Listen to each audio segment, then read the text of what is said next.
Estamos aí para mais um pequeno tutorial. Hoje vamos integrar o projeto de semana passada, BlazeDS Flex, que a gente tinha feito, usando também agora o Hibernate. A gente vai persistir aquela classe que tinha criado pessoa e vamos salvar ela no banco de dados. O primeiro passo que a gente vai estar fazendo aí é configurando o Hibernate. Para isso a gente vai estar setando as propriedades necessárias dentro do Hibernate config para estar persistindo esses dados. Eu já comentei isso com vocês semana passada, mas vale a pena comentar de novo. Quando a gente está utilizando Java, a gente tem que ter alguns cuidados com as questões de versões que a gente usa no nosso Java. Por que eu estou voltando a falar nesse assunto? Como a gente vai estar utilizando o Hibernate para persistir as nossas classes aqui, a gente tem que ter um certo cuidado com que versão do Java a gente está trabalhando. O tipo de persistência que eu vou estar mostrando aqui para vocês, a gente vai estar trabalhando com anotação. A configuração da anotação na versão que eu vou estar utilizando não vai estar dentro do XML, em si na própria classe. Claro que com a versão do Hibernate que eu vou estar utilizando, você também poderia de qualquer maneira estar usando isso através do XML. Se eu não me engano,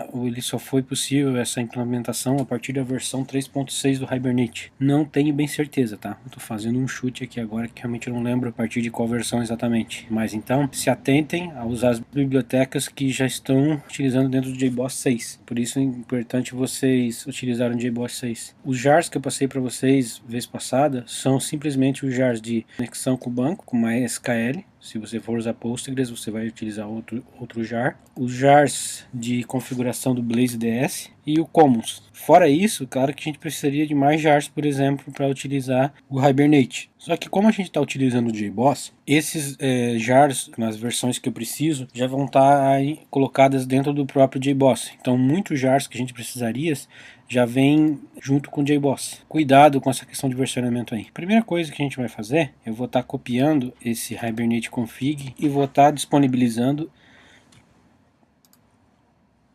e vamos explicar para vocês como funciona. Então eu vou colocar ele aqui na raiz da minha pasta source e vou abrir ele. Vamos direto aqui no source. Primeira coisa que a gente vai verificar aqui em cima é a configuração de conexão com MySQL e o dialeto utilizado. Essas configurações aqui, a única coisa que você realmente talvez precise mexer é o URL, o username e o password. As configurações de dialeto você só vai alterar se você não utilizar outro banco que não seja o MySQL, bem como que o driver class, que é a propriedade que diz qual driver você está utilizando. A URL de conexão com o banco, que vai ser no caso o nome da tabela e a partir do database da onde está acessando. Como no caso eu estou acessando a mesma máquina, localhost, senão seria o número do IP barra o nome do banco que você vai estar utilizando. Username, o usuário que você usa para logar no banco. Password, a senha que você usa para logar.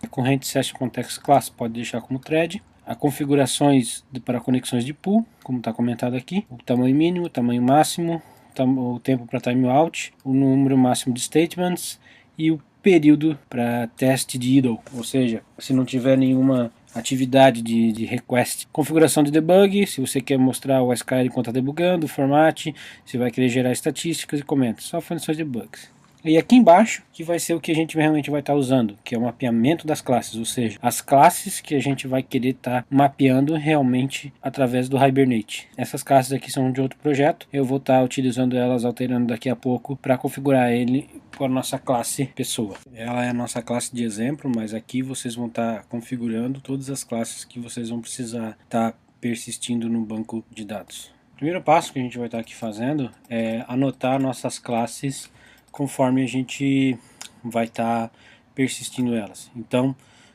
no nosso caso aqui, a gente só vai estar persistindo a classe pessoa. Vocês vão estar persistindo mais classes aí conforme os seus próprios projetos, mas a nossa classe pessoa aqui vai servir como base. A classe pessoa, primeira coisa, ela vai receber uma anotação que identifica que essa classe pode ser permitida a persistência dela no banco de dados. Então ela vai receber uma anotação de entidade e vamos dizer também que ela representa uma tabela, ao qual tem que ser o mesmo nome da classe da tabela lá no banco de dados.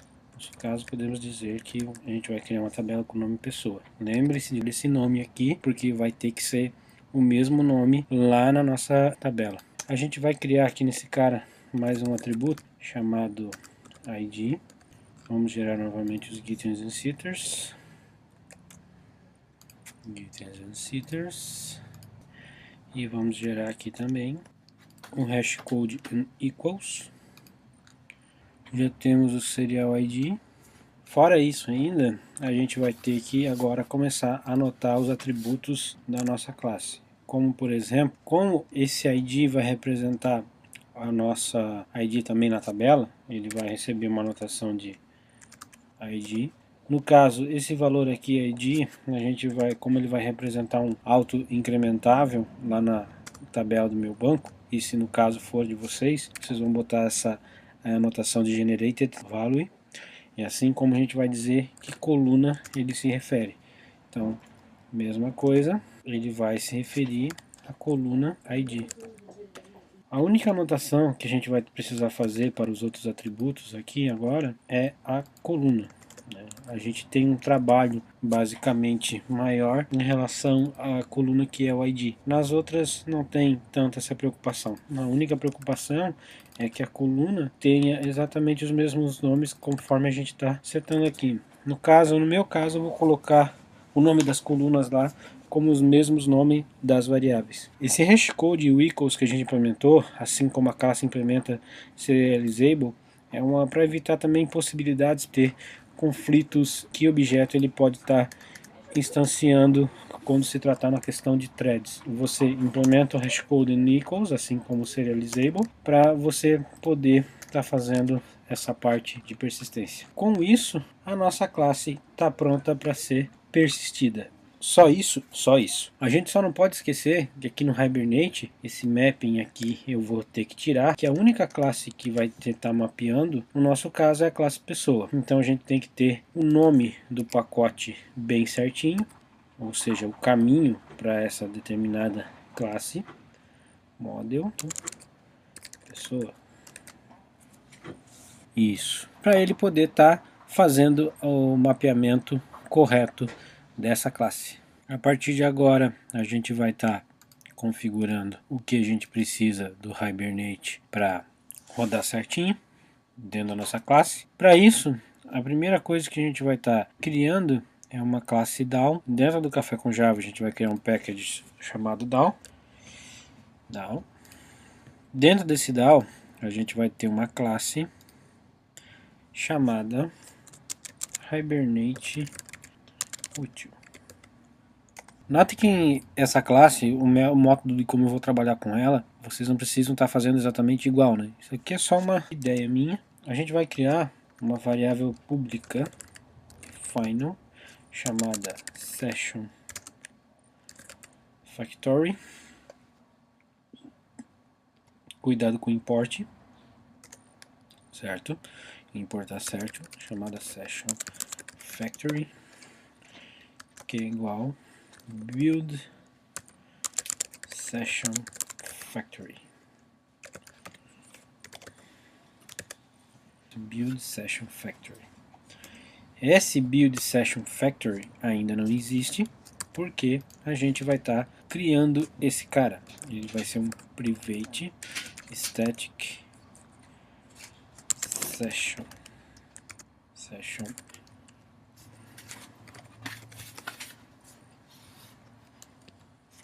private static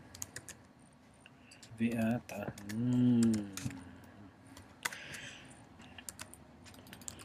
Certo, build session factory. E esse build session factory, de cara, ele já entra no try, onde ele vai gerar um throwable,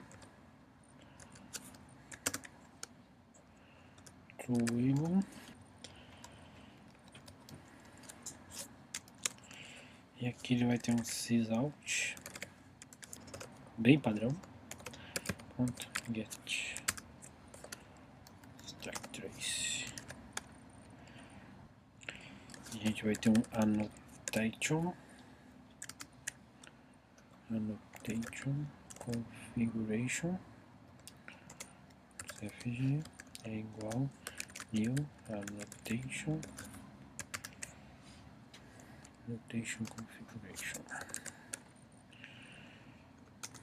Isso, aí gente vai ter o configuration, configure, e aqui a gente vai estar passando o nosso arquivo do Hibernate com as configurações.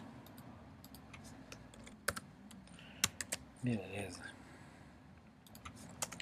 Vai ter um return cfg.build session factory. E aqui a gente vai ter um throw new exception initializer error. Agora deixa eu ver se eu lembro. Aqui de cara, deixa eu dar um. A gente já nota um problema. Agora que eu lembrei, tá? Erro meu. Mas é importante que a gente veja. Até bom por causa daquele exemplo que eu falei com vocês sobre versionamento de jars, né? Isso aqui aconteceu quando eu fiz uma atualização dentro do Hibernate, quando eu fui utilizar. Com a nova versão que eu fui migrar, ele estava dando esse problema, não é bem um problema, né? Um warning de decrypted, né? Ou seja, essa classe não deve ser mais usada. No lugar dessa classe, agora que ele veio me dando o erro que eu lembrei, a gente vai usar o configuration. Configuration no Hibernate config e não mais o annotation configuration. Ctrl Shift O para consertar os imports, e é essa alteração que a gente vai fazer. Dava para você usar aquele annotation configuration? Dava, sem problema nenhum. Só que realmente o que você deve utilizar nessa versão do jar que eu vou estar passando para vocês, já para não ter esse problema de alert de decrypted, vocês vão estar utilizando realmente essa versão aqui, quer dizer, essa classe aqui, não mais annotation configuration.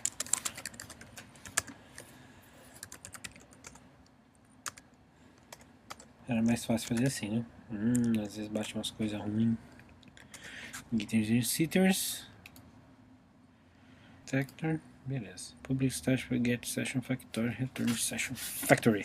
Então, o que a gente criou aqui, pessoal? Só para vocês entenderem, que eu falei, mas não disse nada, né? O que a gente criou aqui? Uma classe com métodos estáticos que fazem com que você não consiga criar mais instâncias dessa classe, e através disso a gente sempre usa uma única instância dessa classe para fazer a comunicação entre o Java e a base de dados. E essa classe a gente vai sempre estar utilizando ela como base para as nossas outras classes. Interessante vocês notarem aqui, para quem está começando, o caminho que eu passo para o arquivo, né, que é o hibernate.config.xml. Isso faz com que o arquivo tenha que estar na raiz da pasta source. Lembrando que se você mudar o caminho aqui, você tem que mudar também onde está o seu arquivo XML. Aliás, o contrário, né? Se você mudar a posição, o local do seu arquivo do Hibernate, você tem que mudar aqui o caminho também. Então agora, não por padrão, não é a melhor forma que eu vou estar utilizando, mas até para acelerar um pouco o nosso processo, tentar ser mais rápido que semana passada, eu vou estar criando classe responsável por persistir aquele objeto pessoa, que vai ser o pessoa DAO, e o pessoa DAO vai ter os métodos que vão persistir os dados da nossa classe. Ok, beleza. Criei esse pessoa DAO, mudei aqui um pouco o padrão da nossa gravação, pessoal. Acho que classes maiores como essa aqui eu vou estar já postando para vocês no vídeo, ela já toda pronta, que eu acho que fica mais rápido e mais prático. E depois eu só explico para vocês. Então, o que eu implementei aqui? Eu criei uma nova sessão, né? Lembrando que essa sessão aqui é um Hibernate Session. Cuidado sempre com os imports, apesar que eu estou passando o código de fonte para vocês poderem estar olhando sempre. Importei também um transaction, criei uma variável transaction também. Olha o import, setei ela como nu e já entrei ela dentro do try. Isso aqui é um método save, tá? Para salvar uma pessoa dentro do banco. Nisso, eu pego essa sessão, utilizo lá a nossa classe que a gente criou anteriormente, o Hibernate útil, get session factory e open session. Eu pego aquela sessão que foi criada e abro a sessão. Pego a transação, pego a minha variável sessão e começo uma transação. Nisso eu pego a sessão e dou um save da pessoa. Só isso para persistir no banco? Só isso. O Hibernate é poderoso. Desde que a nossa sessão esteja correta e tudo configurado devidamente, só isso aqui você já salva o seu objeto lá dentro do banco de dados. Notem que eu passo aqui session.safe e passo uma pessoa, não é uma pessoa DAO. Note, pessoas DAO ou pessoa tem o nosso atributo, ou seja, ele é um model, e o nosso pessoa DAO é o controller que faz toda a parte de persistência com o banco. E depois, para finalizar, a gente dá um transaction.commit. Cai no cat se der algum erro e ele imprime a exceção que foi. Finaliza a sessão, né, deu um session.close porque na realidade a gente vai ter que ter uns cuidados a mais com o open session create session, caso aconteça algum erro no tentar fechar a conexão. Crie outro método chamado update. Cria um retorno, que é só para definir como foi o retorno, mesmo conceito todo que a gente fez lá em cima. Começa a transação. Aqui a única coisa, a diferença para fazer um update é que em vez de fazer save, você vai fazer um session.save. O resto é todo igual ao método, só simplesmente dizendo que retornou, se retornou com erro ele aqui salta como princípio é o mesmo lá de cima. Aqui é o método de busca, para você buscar uma pessoa específica, onde você passa o código, e aqui começa uma pequena diferença. No Hibernate você pode fazer um uso de uma classe que a gente chama de critéria. A classe critéria, na sua criação, aceita uma classe, e nisso a critéria funciona como eu botei aqui um filtro. Dentro desse filtro eu posso botar várias restrições para fazer minha pesquisa. Então, que nem por exemplo, eu adicionei uma restrição que é o código, ou seja, eu só quero as pessoas que tiverem aquele ID. Então, pessoa a pessoa, eu pego o filtro.uniqueResult, ou seja, como eu sei que aqui só vai retornar uma pessoa, porque ele só vai ter uma pessoa para cada ID, ele vai tornar um único resultado, eu faço um cast aqui para a pessoa e retorno aquela pessoa. Dou um transação.commit, retorna a pessoa, ok? Try-catch, mesma coisa, tranquilo. ArrayList pessoa, aqui sim ele vai estar retornando um conjunto de várias pessoas que ele fazer aqui, através do meu select, mesma seção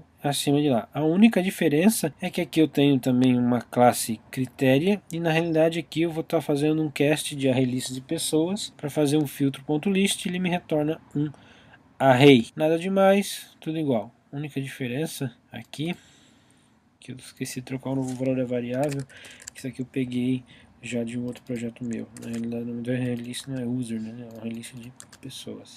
Só para vocês ficarem bem claros para vocês. Então basicamente esses aqui são os nossos métodos que a gente vai estar utilizando para persistir. Subindo o JBoss para ver se a gente encontra algum erro. Fora isso, agora a gente precisa ainda o que?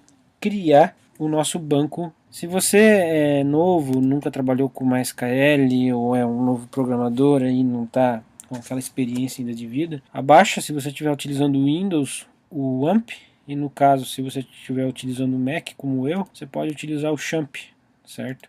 Para você ter o Apache, o MySQL e o FTP. Eu gosto de usar, como eu trabalho com PHP muitas vezes, então eu preciso do Apache, eu já prefiro deixar integrado aqui no XAMPP. Então aqui eu posso ativar dentro do XAMPP, no Mac, só o MySQL, só o FTP, só o Apache. Aí, então eu prefiro utilizar assim. Se você quiser instalar o MySQL separado, isso aí não quer dizer, isso aí é com você. Aí faça como você achar melhor. Então aqui eu vou acessar minha base local. Adivinha qual a senha da minha base local? É sem senha. Nossa, João, sem senha. É sem senha. Base local não tem muito estresse. Então, dentro da nossa base, pessoal, a gente vai utilizar um determinado banco para a gente estar criando o nosso banco de dados, aliás, uma determinada conexão. Então a gente vai criar uma new database. No meu caso aqui eu vou botar teste, você vai botar provavelmente o nome da sua aplicação. E dentro dessa teste a gente vai conectar nela. E a gente vai criar uma nova tabela, que vai ser o nome pessoa, onde ela vai ter o campo ID, que ela vai ser um inteiro. O length dela pode ser um 11. Não vai ter decimais, não vai permitir nulos e ela vai ser uma chave primária. Além disso, ela vai ser auto-incrementável, ok? A gente vai ter lá o outro campo que a gente tinha, era o nome, que vai ser um varchar. Vamos botar o máximo aqui 255, botar para quebrar. E vamos botar um e-mail, que vai ser um varchar 255. Beleza. A gente vai salvar o nome dessa table name, vou até voltar aqui no nosso projeto pessoa. Nota a importância de a gente ter exatamente o mesmo nome. Então, o nome da tabela vai ser pessoa, a gente criou as colunas ID, nome e e-mail, exatamente os mesmos nomes que estão lá na nossa classe pessoa. Cuidado de você tratar com isso para não dar besteira, pra fazer besteirinha. Agora, parte de integração com o Flex. O que a gente precisa fazer? Nada mais, na realidade, no Flex. Desde que nosso Hibernate esteja subindo perfeitamente, tudo bonitinho. Agora a gente precisa só ter lá na nossa classe pessoa service, que eu não lembro mais onde a gente colocou. Achei, onde a gente vai ter esse método aqui, encontrar pessoa, e vão ter os outros métodos. Esse método aqui vai ficar expulso aos flex, como a gente já tinha feito. Então, agora, em vez de a gente encontrar uma determinada pessoa e já está setando isso aqui naquela conversa que a gente fez com o flex, a primeira parte que a gente vai fazer aqui agora é realmente ele buscar uma pessoa lá do banco e retornar para o flex para a gente ver essa parte funcionando. Então, aqui na pessoa, eu só vou inserir um primeiro registro na mão. O ID vai ser um mesmo. Vamos me adicionar aqui no banco. Nome Joel. Back. E-mail joel@cafecomjava.com.br. E nisso nós temos uma pessoa registrada, ele já consegue localizar uma pessoa. Então, como que a gente vai fazer? A gente vai criar aqui uma variável pessoa down, p é igual a 1000, pessoa down. A gente vai retornar um p pick.search people e o int código que vai ser 1, que é aquele código que eu cadastrei aqui, né? Beleza. Se tiver tudo funcionando, beleza. Se não, a gente já vai dar um estouro na tela. Botar para rodar. Por que não está funcionando? Se já estava funcionando semana passada, lembre-se que eu falei. O nosso arquivo principal aqui, a gente não tem um index, né? O nosso arquivo é um main. Então, vamos lá. main.html. Tudo ok? Clicando no botão, se tudo der certo, ele vai chamar aquele mesmo método lá da pessoa service, só que agora ele vai chamar o método que vai buscar no banco e trazer para a gente o resultado. Cruzem os dedos. joãodasilva@cafecomjava.com.br. Ou seja, o que aconteceu aqui, pessoal? Só para vocês entenderem, reforçar um pouco, lembra do deploy? O que aconteceu? As alterações que a gente fez ainda não foram feitas o deploy dentro do JBoss. A gente tinha configurado na semana passada para o deploy automático dentro do Tomcat, ela já vem meio com padrão. Né? Então agora a gente vai mandar com que essas atualizações sejam colocadas dentro do JBoss para realmente ele já rodar atualizado. Então eu vou dar aqui um F5 só projeto atualizar por via das dúvidas. Vou aqui fazer um deploy, até um full deploy, né? Um full publish. Nisso ele vai estar fazendo deploy lá dentro do JBoss. A gente vai estar rodando de novo nossa aplicação. Então agora ele tirou a aplicação do ar, um deploy, e daqui a pouquinho ele já vai fazer a publicação. Já foi, inclusive.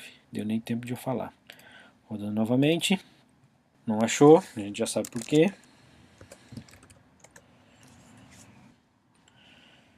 E vamos clicar.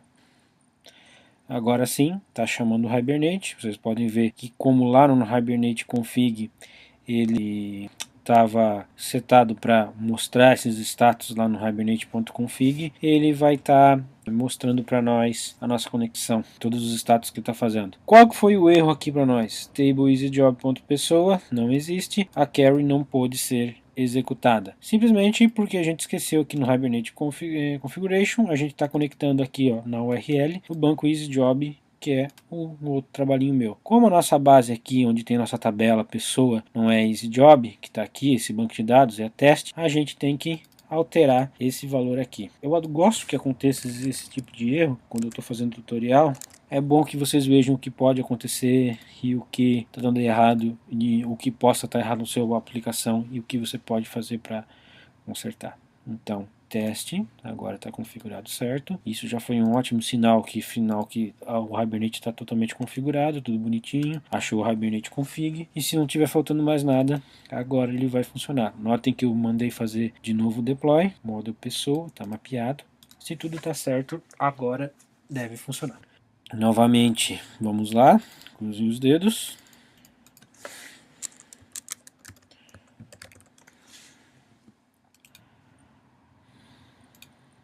Funcionando, comunicação perfeita entre o Hibernate e o Java e o Flex. Para vocês não terem dúvidas que isso aqui está vendo realmente do banco, eu venho aqui, vou alterar o meu nome, eu vou deixar só Joel, fechar, e eu vou clicar no botãozinho de novo, tá aí, só Joel, mais uma vez, me empolguei agora, eu vou fazer isso aqui durante horas seguidas.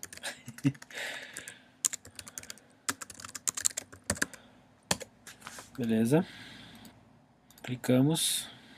Então é isso aí, Hibernate com Java integrados bonitinho para quem quiser usar. Beleza, galera? Agora a gente vai fazer no próximo vídeo para vocês um método para você estar fazendo a comunicação e jogar os dados que venham do banco dentro de um data grid. Notem que essa aplicação aqui com Hibernate, pessoal, ela está usando uma notação bem simples, né? Que nem, por exemplo, não existem objetos carregados dentro de objetos, que é aquela relação de um para muitos. Isso pode acontecer e não é difícil, mas momentaneamente eu vou deixar vocês batendo a cabeça para vocês estudarem um pouquinho, e semana que vem a gente volta com mais. Aquele abraço.